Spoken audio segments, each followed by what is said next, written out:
you have a Bible, you can turn with me to Psalm 27.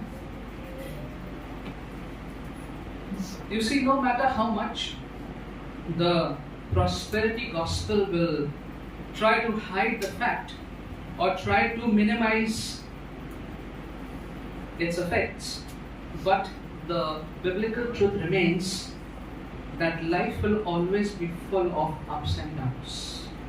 जितना भी समृद्धि और खुशहाली वाला जो समाचार लोग सुनाते हैं, बताते हैं, जितना भी वो चाहे इस बात को छिपा लें, दबा दें, लेकिन सच यही है कि जो हमारा जीवन है उसमें उतार और चढ़ाव दोनों बने रहेंगे. Jesus said it himself in John 16:33, in this world you will have many troubles. यीशु मसीह ने स्वयं कहा यूहन्ना 16:33 में, इस जीवन में तुम्हारे जीवन में समस्याएं, कष्ट बने रहेंगे. And the Bible is full of scriptures that do not deny the days of difficulty and hardships. वचन में, बाइबल में तमाम ऐसे पद हैं जो इस बात का इनकार नहीं करते हैं कि हमारे जीवनों में तकलीफ, कष्ट, समस्याएं आती रहेंगी. And all the Bible's heroes and sheroes went through some darkest days of trouble, distress, anxiety and disappointments. वचन में हम देखते हैं परमेश्वर के नायक और नायिकाएं जो रहे हैं, स्त्री और पुरुष परमेश्वर के, वो कुछ बहुत अंधकार के दिनों से गुजरे हैं, व्याकुल रहे हैं और बहुत निराशाओं से भी होकर वो गुजरे हैं. और वचन इन सब बातों को छिपाता नहीं है, साफ साफ हमको बताता है. In Psalm 27 we learn that for David he had his ups and downs. भजन 27 हमको बताता है कि दाऊद के जीवन में, उसके अपने जीवन में उतार चढ़ाव थे. The ups were the good times, the downs were the difficult times. जो अच्छा समय था वो हम कह सकते हैं वो उतार चढ़ाव का समय था, और जो मुश्किल समय था वो भी समय उसके जीवन में था. The question is, are our life circumstances any different? सवाल ये है कि जो हमारा जीवन है, जो हमारी परिस्थितियां हैं, क्या उसमें कुछ फर्क है? We all have our share of ups and downs in life. हमारे जीवनों में भी उतार और चढ़ाव दोनों आते रहते हैं.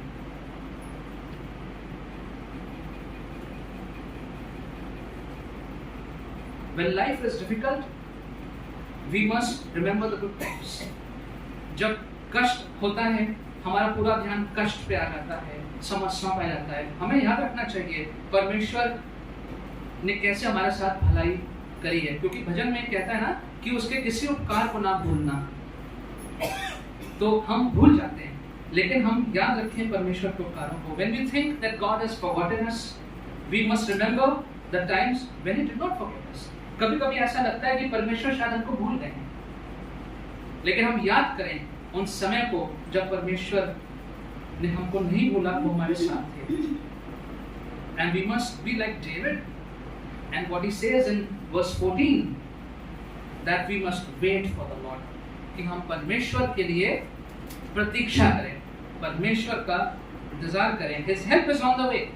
परमेश्वर की सहायता हमारे जीवन में आ रही है. And if we believe this, we are strengthened in our spiritual lives. जब ये हमारा विश्वास रहता है कि परमेश्वर हमारी आवाज को सुन रहे हैं, परमेश्वर हमारी समस्या को जानते हैं, the Lord knows us, He is listening to us, His help is on the way.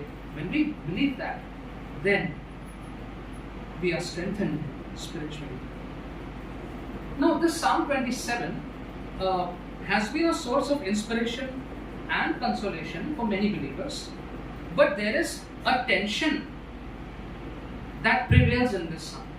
ये जो भजन है, कई बार आपने पढ़ा होगा, और इससे विश्वासियों को बहुत प्रोत्साहन मिलता है और सांत्वना मिलती है. लेकिन अगर देखें तो इस भजन में एक तनाव है. There is a tension, and it's actually two opposite ideas put together. दो अलग-अलग बातें हैं जो विरोध में हैं, उनको साथ में रख दिया गया है. One of it is the magnificent confession of unshakable trust in God. अगर आप पहला 1 से लेकर 6 तक अगर आप देखेंगे तो आप यही पाएंगे कि बिल्कुल ना हिलने वाला विश्वास वो परमेश्वर में है। Unshakeable trust in God, the Lord is my light and my salvation. Hindi में क्या लिखा हुआ है उसके लिए? वो परमेश्वर मेरी ज्योति और मेरा उद्धार है, मैं किससे डरूं? परमेश्वर यहोवा मेरी ज्योति है, मेरा उद्धार है, मैं किससे डरूं? In other words, I'm not scared of anyone. And that shows David's unshakable trust in God. But then there's another part, जो दूसरा हिस्सा है, जो 7 के बाद आता है, 7 से शुरू होता है, from verse 7. And that part is a fearful prayer of lament. जो 7 से जब पद आके जाते हैं, वहां पर तो एक भयभीत करने वाला, एक विलाप वाली प्रार्थना है। Do not hide your face from me. अपने चेहरे को परमेश्वर मुझसे ना छुपा। He feels that God is hiding, God is angry. परमेश्वर ने मेरा अपना चेहरा मुझसे छुपा दिया है, परमेश्वर मेरी बात को नहीं सुन रहे हैं, परमेश्वर मुझसे नाराज हैं। And that is a big contrast. ये जो है बहुत ही एक अलग 2 बातें हैं जो इस भजन में हम देखने को मिलते हैं। And so verses 1 to 6 seem like it's a psalm of light, whereas verses 7 to 12 looks like it's a psalm of darkness. भजन 1 से 6 पढ़ के लगता है कि ये तो ज्योति का भजन है, लेकिन 7 से 12 पढ़ते हैं तो उसमें अंधकार की बातें प्रतीत होती हैं। Well, that may be, but we need to look into a deeper spiritual explanation of this psalm. हो सकता है अगर आप पढ़ें तो आपको ऐसा प्रतीत हो, लेकिन हम उसको गहराई में देखते हैं कि कौन सी आत्मिक बातें हैं जो हम यहाँ पे सीख सकते हैं। And it's true that our own lives are often filled with the exact tension that is depicted in the psalm that David talks about. जो हमारा भी जीवन है उसमें भी ऐसा ही तनाव अक्सर हम महसूस करते हैं, वही तनाव जो दाऊद यहाँ पर महसूस कर रहा है, जिसको उसने यहाँ पे बताया है। And the times when we feel divided, हमें लगता है कि हमारा जो व्यक्तित्व है वो 2 भागों में बटा हुआ है, almost like 2 different persons, जैसे कि हम 2 लोग हैं। We are 2 different people, the 2 different things going on in our lives, and that tension is real. ये तनाव जो है हमारे जीवन में, ये सचमुच में आता है। Sometimes we are so confident of God's love and care that we are just as bold and strong and courageous as the psalmist in verses 1 to 6. कभी-कभी हम इतना हमारे अंदर भरोसा, विश्वास रहता है परमेश्वर के प्रेम का, परमेश्वर जो हमारा चिंता करता है कि हम एकदम निडर होकर के, बोल्ड होकर के, मजबूती से हम वो सारी बातें कहते हैं जो भजन लिखने वाला दाऊद कह रहा है 1 से 6 में। But there are other times when we are enveloped with darkness. लेकिन ऐसा भी समय आता है जब हमारा जीवन लगता है कि अंधकार से घिरा हुआ है, and we are overwhelmed by the troubles of this life. कि जो समस्याएं हमारे जीवन में, उससे हमारा जीवन पूरी तरह ढका हुआ है, and we fear that God is not with us. God has turned His face away from us. ऐसा लगता है मानो कि परमेश्वर हमारे साथ नहीं है। And then we say things that are in verses 7 to 12. फिर हम वो बातें कहते हैं जो दाऊद 7 से 12वें पद में कह रहा है। And the Christian life can be incredibly bright and unspeakably dark. जो मसीह जीवन है वो एक समय पे इतनी ज्यादा चमचमाती भी हो सकती है और एक समय पे इतनी अंधकार से भरी भी हो सकती है। And so there's a question, another question. How in the world can we have the confidence of verses 1 to 6 when we are experiencing the darkness of verses 7 to 12, so that we can say what David says in verses 13 and 14. You can quickly have a look at the psalm. It's a short psalm. How can I repeat that? मैं सवाल को दोहराऊंगा कि जब हमारा जीवन 7वें से 12वें पद की बातों से भरा हुआ है, तो हमारे अंदर कहां से कैसे भरोसा आए कि हम वो बातें कहें जो पद 1 से 6 में लिखी हुई हैं, ताकि अंत में हम वो बातें कहने पाए जो 13वें और 14वें पद में लिखी हुई है। बिग क्वेश्चन, बहुत बड़ा सवाल।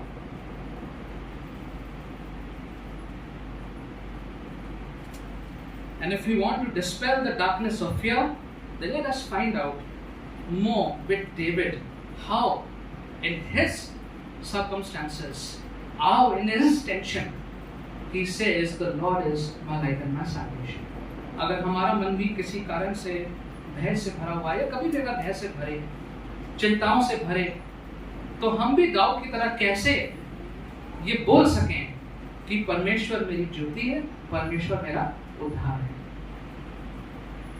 This tension between darkness and light is true, is real. ये जो तनाव है अंधकार और ज्योति में, ये जो तनाव है ये सच है। It was true for David and it was true for us also. Dawood के लिए ये सत्य था और हमारे लिए भी, हमारे जीवनों में भी ये सत्य है। So what were the ups and downs in David's life? That's the question. Dawood के जीवन में ये उतार चढ़ाव क्या थे?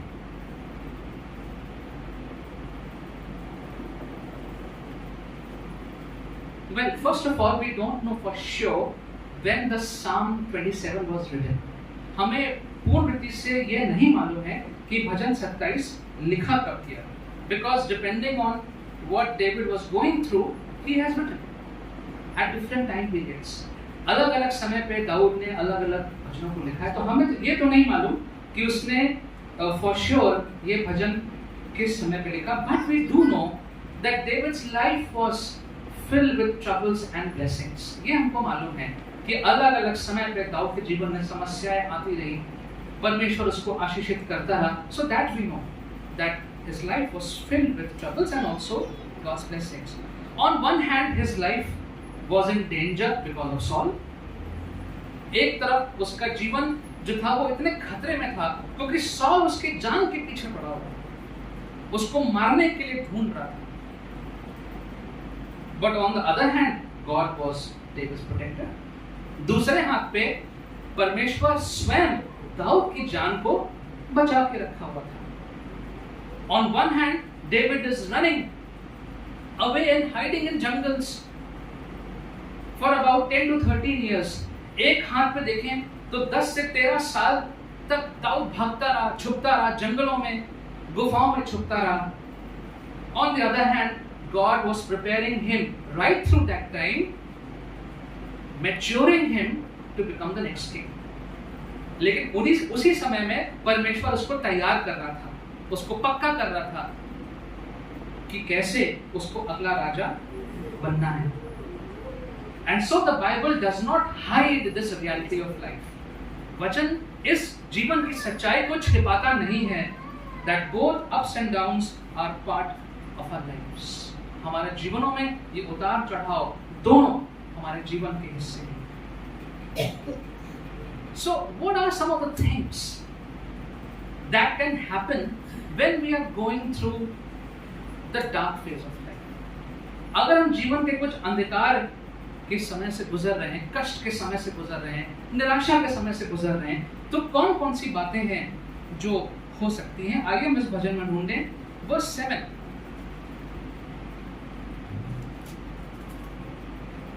Hear my voice when I call, O Lord, be merciful to me and answer me. Hindi में पढ़ लीजिए. ये यहोवा मेरा शब्द सुनने पुकारता हूँ, तुम पर अनुग्रह करो. Well, according to verse 7, we might be filled with that feeling that God is not listening to my voice. हो सकता है कि हमारे अंदर एक ऐसी भावना आ जाए और हमें ऐसा लगे कि परमेश्वर तो मेरी आवाज को सुन नहीं रहा है. मैं तो दिन रात प्रार्थना करती हूँ, लेकिन कोई उत्तर नहीं आ रहा है. We might be filled with that feeling, like David was filled, because he says in verse 7, "Hear my voice when I call, O Lord." उसको ऐसा लग रहा होगा कि मैं पुकार रहा हूँ, शायद परमेश्वर ना सुने. David sounds anxious over here. यहाँ पर दाऊद जो प्रार्थना कर रहा है वो बहुत व्याकुल प्रतीत हो रहा है. He might be filled with the feeling God is not listening to him. हो सकता है उसे ऐसा लग रहा हो कि परमेश्वर मेरी आवाज को नहीं सुन रहे हैं. And over here David shows us that even he, the one who sought God with so much of passion, even he, the one who is a man after God's own heart, can sometimes feel that God doesn't listen immediately. You may feel that way. कि एक ऐसा व्यक्ति जो परमेश्वर का चुना हुआ है, परमेश्वर का अभिषिक्त है, man after God's own heart, और इतने जोश से वो परमेश्वर की सेवा कर रहा है, उसको भी ऐसा प्रतीत हो रहा है कि परमेश्वर शायद तुरंत मेरी आवाज को सुन नहीं रहे हैं, या सुन लिया तो जवाब नहीं दे रहे. Charles Spurgeon said something wonderful. And Spurgeon said, Pharisees care not a fig for the Lord's hearing them, so long as they are heard of men, or charm their own pride with their sounding devotions. But with a genuine man, the Lord's ear is everything. Spurgeon ने कहा कि जो फरीसी लोग हैं या फरीसी किस्म के जो लोग हैं वो बिल्कुल भी परवाह नहीं करते कि परमेश्वर ने उनकी आवाज सुनी है कि नहीं सुनी है.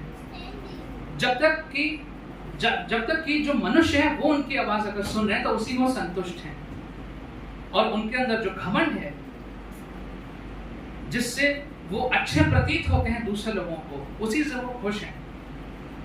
लेकिन यदि कोई सच्चा व्यक्ति है, सच्चा मसीह है, तो उसके लिए परमेश्वर का कान और परमेश्वर उसकी आवाज सुन ले, यही सबसे बड़ी बात है. And if we are filled with a feeling, a doubt, God is not listening to my prayer, it can really make you so disappointed. And David was going through that disappointment. अगर ऐसा प्रतीत हो हमें कि परमेश्वर शायद मेरी आवाज को नहीं सुन रहे हैं, प्रार्थना को उत्तर नहीं दे रहे हैं, तो बहुत ज्यादा हम भर सकते हैं निराशा से. When we look at verse 8 and 9, do not hide your face from me, do not turn your servant away in anger, you have been my helper, do not reject me or forsake me, O God my Savior. Hindi में पढ़ लीजिए. अपना मुख मुझसे ना छुपा, अपने दास को करके ना भूला, मेरा सहायक बना, हे मेरे उद्धार करने वाले परमेश्वर, मुझे त्याग न दे और मुझे छोड़ न दे. Even though David is seeking God, he feels that God is hiding his face from him. Dawood परमेश्वर की खोज कर रहा है, लेकिन उसको ऐसा प्रतीत हो रहा है कि परमेश्वर ने अपने आप को उससे छिपा लिया. He is afraid that God might be angry with him. उसको ये डर है कि परमेश्वर मुझसे नाराज तो नहीं है. He feels that God will turn away. God will turn him away. उसको ये डर है कि परमेश्वर मुझे दुत्कार के भगा ना दे. He feels that God will reject him. उसको ऐसा लग रहा है कि परमेश्वर कहीं मुझे इनकार ना कर दे. That's true in our circumstances also, isn't it? कभी-कभी हमें भी जीवन में ऐसा लगता है. We wonder, is God angry with me? क्या परमेश्वर मुझसे नाराज है? We wonder, when will my difficulties come to an end? ये मेरी परेशानियां, समस्याएं कब खत्म होंगी? And the devil will wait for such an opportunity in your life. शैतान रुका रहता है ऐसा ही अवसर ढूंढने के लिए आपके जीवन में, मेरे जीवन में ढूंढने के लिए. To plant more doubts, और शक मन में, दिलो दिमाग में डालेगा. And he tries to drift us away. और शक पैदा करके हमें परमेश्वर से दूर ले जाने की कोशिश करता है. Saul did that. Saul ने ऐसा ही किया. When Saul was inquiring of God and he didn't get any reply, he turned to mediums. जब सॉल परमेश्वर से कुछ पूछना चाह रहा था लेकिन परमेश्वर ने जवाब नहीं दिया, तो फिर वो प्रेत आत्माओं को बुलाने वाले की तरफ चला गया और उसकी सहायता ली, जो कि मना किया गया था वचन में. परमेश्वर ने मना किया. And there are Christians who believe in horoscope, ऐसे मसीह हैं जो राशि फल में विश्वास करते हैं। देखें लिब्रा में क्या लिखा है, स्कॉर्पियो में क्या लिखा हुआ है, टॉरस में क्या लिखा हुआ है, देखें तो हमारी राशि में क्या लिखा हुआ है। There are Christians who believe in palmistry. मसीह लोग हैं जो हाथ की लकीरें दिखवाते हैं। There are Christians who visit the graves of babas and mazars. मसीह लोग हैं जो बाबाओं की मज़ारों पर, कब्रों पर जाते हैं। That was the thing. The God of Bible is not answering me. Let me find some other way. कि जो परमेश्वर है बाइबल का वो तो जवाब नहीं दे रहे हैं, तो कोई और रास्ता। David never did that. Dawood ने कभी ऐसा नहीं किया। He called on the Lord and waited. परमेश्वर को उसने आवाज दी और फिर वो इंतजार करता। Verse 10. Though my father and mother forsake me, the Lord will receive me. Your predicament might be so bad that perhaps your parents have rejected you. It happens with a lot of new converts. शायद आपकी परिस्थिति ऐसी कि आपने माँ बाप ने आपको छोड़ दिया। जो नए विश्वासी होते हैं उनके परिवार में ऐसा होता है, परिवार ने छोड़ दिया, जाओ निकल जाओ घर से।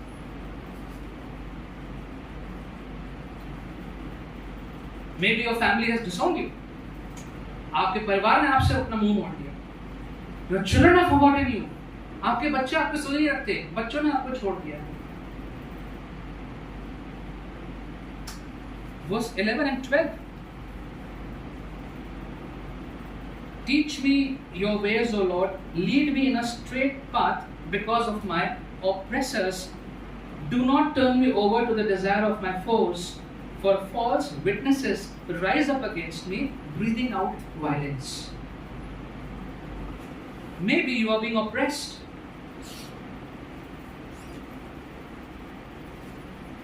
हो सकता है आप किसी ऐसी परिस्थिति हो जहां पे बहुत अत्याचार हो रहा है। You are in an oppressive work environment. आप ऐसे का काम कर रहे हैं, आप बहुत अत्याचार हो रहा है, भेदभाव हो रहा है। Maybe you are in an abusive marriage. शायद ऐसे विवाह में हैं जहां पे आप पे अत्याचार हो रहा है। Maybe there is false witnesses against you. झूठे गवाह आपके विरोध में खड़े होके गवाही दे रहे हैं, troubling you. Maybe there are people who are threatening you. लोग आपको धमकियां दे रहे हैं। And all that is a grim picture of the total darkness that this world can bring to you. और ये सारी बातें जो सच हैं, जो एक तस्वीर है कि ये संसार कैसा अंधकार की परिस्थिति हमारे जीवनों में उत्पन्न कर सकता है। And the midst of this darkness is also David's ray of hope. इन्हीं अंधकारों के बीच में दाऊद के पास एक आशा और ज्योति की किरण है। David prays for guidance. Dawood प्रार्थना कर रहा है कि परमेश्वर उसका मार्गदर्शन करे। Verse 11.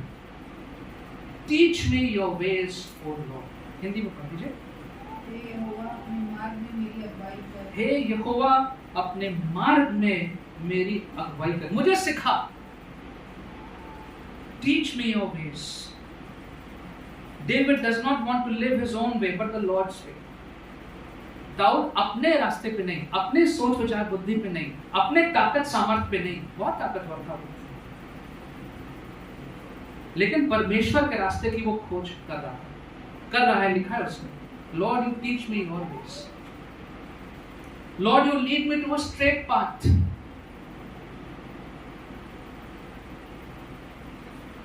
That does not mean that David is asking God to make his path easy or trouble free.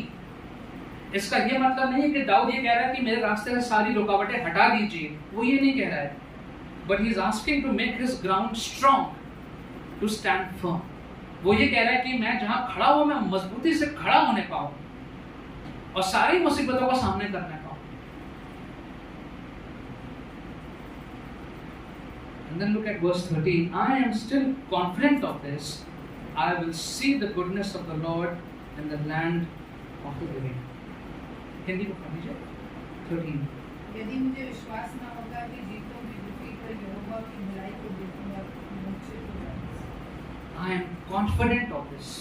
मुझे पूरा विश्वास है, पूरा भरोसा है।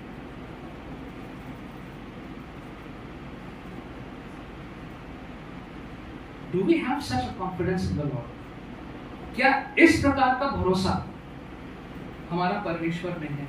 In spite of tough circumstances, failing health, unfulfilled dreams, disappointing jobs, failed marriages, can we still believe in the goodness of God? कि भले ही कठिन परिस्थितियां हो, स्वास्थ्य ना साथ दे रहा हो, सपने हमारे चकनाचूर हो गए, जहां नौकरी कर रहे हैं वो निराशा से भरी हुई है, विवाह ठीक से नहीं चल रहा है, लेकिन क्या फिर भी परमेश्वर की भलाई अच्छाई पे भरोसा कर सकते हैं? What would David say? Dawood क्या कहेगा? Wait on the Lord. परमेश्वर की ओर देखते रहो, उसका इंतजार करो। This waiting is not easy. ये जो इंतजार करने के बाद दाऊद कह रहा है, ये आसान नहीं है। 13 साल तो वो खुद बेचारा भागता रहा, और सॉल के मरने के बाद भी एकदम वो राजा नहीं बना, फिर भी समस्याएं बनी। We will see that in 2 Samuel in the Bible study. 10 से 13 साल तक दाऊद भागता रहा, राजा होने के बाद भी he was running for his life. Even after that, after Saul's death, still there were problems. And so this waiting is not easy, especially in today's time when we have so many alternatives available. परमेश्वर का इंतजार करना आज के समय बहुत कठिन हो गया है, क्योंकि हमारे सामने इतने विकल्प हैं, बहुत विकल्प हैं हमारे सामने, इसलिए तुरंत हमारा ध्यान उन विकल्पों में चला जाता है। Immediately we go to the alternates. Boys and girls seeking marriage should wait on the Lord and follow His ways on seeking a godly partner. लड़के लड़कियां मसीह जिनको शादी करनी है, इंतजार करिए परमेश्वर का, ताकि वो आपको एक अच्छा परमेश्वर का भय खाने वाला लड़का लड़की देने पाए। Need to change your job? Wait on the Lord. Don't pick up something that is dishonorable to God. नौकरी बदलनी है, इंतजार करिए, प्रार्थना करिए, इंतजार करिए, ऐसा कोई काम मत करिए जिससे परमेश्वर का नाम को चोट लगे। Suffering with bad health? Wait on the Lord for His healing. स्वास्थ्य खराब है, परमेश्वर का इंतजार करिए, वो अपनी चंगाई आपके जीवन में देगा। So true waiting for God actually includes paying attention to God. अगर आप इंतजार कर रहे हैं परमेश्वर का, तो इसका मतलब है कि आप परमेश्वर पे अपना ध्यान भी केंद्रित करिए। Just waiting and worrying and not paying attention to God is of no use. हम कह तो रहे कि हाँ हम इंतजार कर रहे हैं, लेकिन हमारा ध्यान लगा हुआ है सारे विकल्पों पे, चिंताओं पे, परमेश्वर पे ध्यान नहीं है, तो ये वाला जो इंतजार है ये गलत हो गया। ये दाऊद वाला इंतजार नहीं है। This is not David's waiting. Colossians 3:2, Paul says, "Set your minds on things above, not on earthly things." Colossians 3:2 पढ़ दीजिए पूरी। Set your minds on things above, not on earthly things. जी, हिंदी में पढ़ दीजिए। पृथ्वी पर की नहीं परंतु स्वर्गीय वस्तुओं पर ध्यान लगाओ। Don't set your minds on earthly things. All the worries and all the things that didn't work out, plan A, plan B, plan C, contingencies, कि इन सब बातों पे हमारा ध्यान बहुत जल्दी लगता है और पूरा ध्यान भटक जाता है। God is saying, set your minds on things above. जो ईश्वर की बातें हैं, परमेश्वर पे ध्यान लगाओ, अपनी ध्यान संसारिक बातों से हटाओ। और as David says in verse 4 of Psalm 27, one thing I ask of the Lord, this is what I seek, that I may dwell in the house of the Lord all the days of my life to gaze upon the beauty of the Lord. Gaze upon the beauty. Hindi में पढ़ लीजिए वो चौथा वाला पद 27 का 4। मैंने यहोवा से एक वर मांगा है, मैं उसी के यत्न कर रहा हूँ कि मैं अपने जीवन भर यहोवा के भवन में ही निवास करने वाला, जिससे यहोवा की मनोहरता निहारता है और उसके मंदिर में उसका ध्यान करता है। परमेश्वर को निहारता रहो। Gaze on the beauty of the Lord.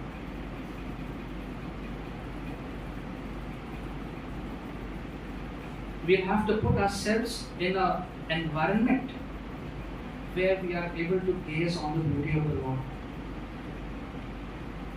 अपने आप को ऐसे परिस्थितियों में रखें जहां पर हम परमेश्वर की सुंदरता को निहारते हैं. And the more we get busy with gadgets, with things, the lesser it will happen. जितना अपने आप को व्यस्त कर लेंगे ये सारे उपकरणों के साथ, उतना हम परमेश्वर पे ध्यान नहीं दे पाएंगे. So as you wait on the Lord, you will be filled with godly confidence. That's what David is saying. कि जब हम परमेश्वर पे का इंतजार करेंगे तो परमेश्वर की ओर से जो साहस आएगा, जो भरोसा आएगा, उससे भर जाएंगे. Let's see what all we are going to be filled with. किन चीजों से भर जाएंगे? Verse 1 of Psalm 27. The Lord is my light and my salvation. Whom shall I fear? What will happen? You will not fear anything. You will not fear anyone. आपको किसी से भय नहीं लगेगा. So, what is David saying? You won't fear anything. आपको डर नहीं लगेगा. Verse 2. When evil men advance against me to devour my flesh, when my enemies and my foes attack me, they will stumble and fall. You won't stumble, your enemies will stumble and fall. This is what will happen. आप नहीं लड़खड़ा के गिरेंगे, जो आपके विरोध में हैं वो लड़खड़ा के गिरेंगे. Verse 3. Though an army besiege me, my heart will not fear. Though war break out against me, even then will I be confident. When life surrounds me with difficulties, you will be calm and confident. जब सारी परेशानियां आपको घेर लेंगी, उसमें भी आप बहुत शांत रहेंगे. Verse 4. One thing I ask of the Lord, this is what I seek, that I may dwell in the house of the Lord all the days of my life. You will always want to be in fellowship and grow spiritually. In spite of all these things, you would always want to be in fellowship. You will want to continue to grow. आप सहभागिता में रहना चाहेंगे, आप आत्मिक रूप से बढ़ना चाहेंगे. Verse 5. For in the days of trouble, He will keep me safe in His dwelling. He will hide me in the shelter of His tabernacle. You will experience His safety. उसकी सुरक्षा को आप महसूस करेंगे. Verse 6. Then my head will be exalted above the enemies who surround me. At His tabernacle will I sacrifice with shouts of joy. The Lord will keep your honor in the midst of your adversaries, and you will remain joyful. जो आपके विरोध में, उनके बीच में ही, उनके सामने ही परमेश्वर आपकी इज्जत को बढ़ाएगा.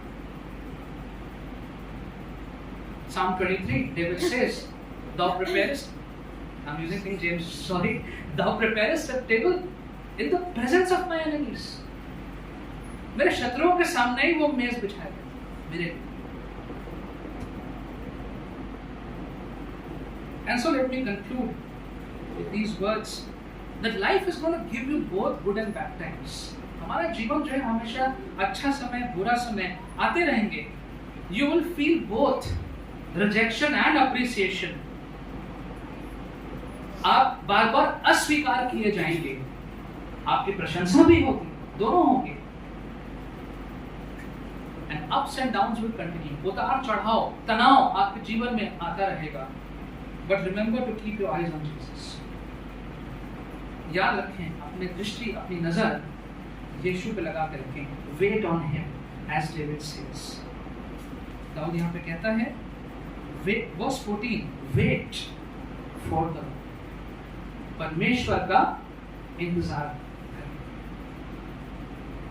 there is absolutely no reason why God should withhold His goodness from you if you truly love Him and trust Him and are waiting for Him.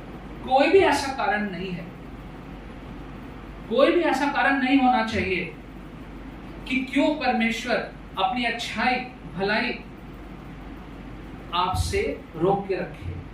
अगर आप उससे सचमुच में प्रेम करते हैं, उस पर भरोसा करते हैं और केवल उसका इंतजार करते हैं। Let's pray.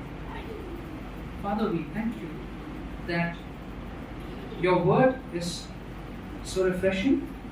We thank you that we can be filled with such confidence, joy, assurance when we read your word. प्रभु आपका वचन पढ़ के हमें इतना भरोसा आ जाता है, आनंद आ जाता है, और ये पूरा भरोसा आप पे आ जाता है परमेश्वर कि आप हमारे जीवित परमेश्वर हैं और आप हमारी हर परिस्थिति में सहायता करते हैं। You help us, Lord, in all circumstances. We pray to you, Lord. This morning, if any of us is going through difficult times, Lord, you reach out to that person and help that person to experience your light and your salvation and your goodness. प्रभु जी, हमारी विशेष प्रार्थना आज के लिए है, कोई भी व्यक्ति यहाँ जो बैठा है, अगर वो परेशानियों से, कष्ट से गुजर रहा है, तो आप उस तक पहुंच जाइए परमेश्वर, उसका हाथ थाम लीजिए परमेश्वर, और अपनी अच्छाई, अपनी चंगाई, अपनी भलाई से उस व्यक्ति को तृप्त कर दीजिए परमेश्वर। Help us, Lord, to never turn to any other source, but to always wait for you. हम किसी भी और स्रोत की ओर ना जाएं, हमेशा आपका इंतजार करें। Help us, Lord, bless us, Lord, with your word. Help us to remember it and practice it. हमें आशीषित करें परमेश्वर अपने वचन से, और हम इसको याद रखें, जीवन में इसका उपयोग करें। In Jesus' name.